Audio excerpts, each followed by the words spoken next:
Саламатсыздар ма, құрметті оқырмандар? Сіздерді 18 наурыз қазақтың ұлттық киімдер күнімен құттықтаймыз. Сіздердің назарларыңызға орталық балалар кітапханасы қазақтың ұлттық киімдерімен таныстырады. Олай болса, келесі кезеңімізде бізде бас киімдер. Бізде бас киімдер екіге бөлінеді. Ер адамдар бас киімі және әйелдер бас киімі. Ер адамдар бас киімі тымақ, бөрік, киізден жасалған биік қалпақ, тақия, құлақшын, желқабақ, тағы басқасында. Ал әйел адамдардың бас киімі бізде кимешек, орамал, сәукеле, тақия, шәлі, күндік, еркек, жырға тәрізді бірнеше әйел адамдардың киетін орамалдар, бас киімдері бар.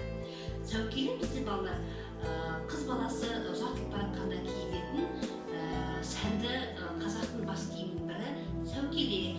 Ал кимешек қазақ әйелдеріне тән киілетін киімдердің бірін айтамыз. Енді ер адамдардың киіміне келетін болсақ, бас киіміне мұрақ деп, бұл бізде хандардың, билі ер адамдардың киетін киімдердің бірі мұрақ деп аталады. Оны бізде ер адамдар өздері айттым ғой, хан адамдар киетін киімдердің бірі.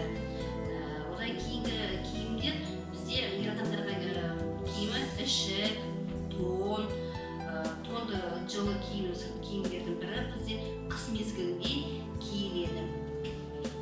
Әйел адамдардың киетін киімдері, ер адамда әйел адамдар киетін киімдердің бірі бізде шапан, қазақтың ең көбіне тараған қастерлі, яғни сый-сияпат, кәде ретінде берілетін киімдердің бірі бізде шапан.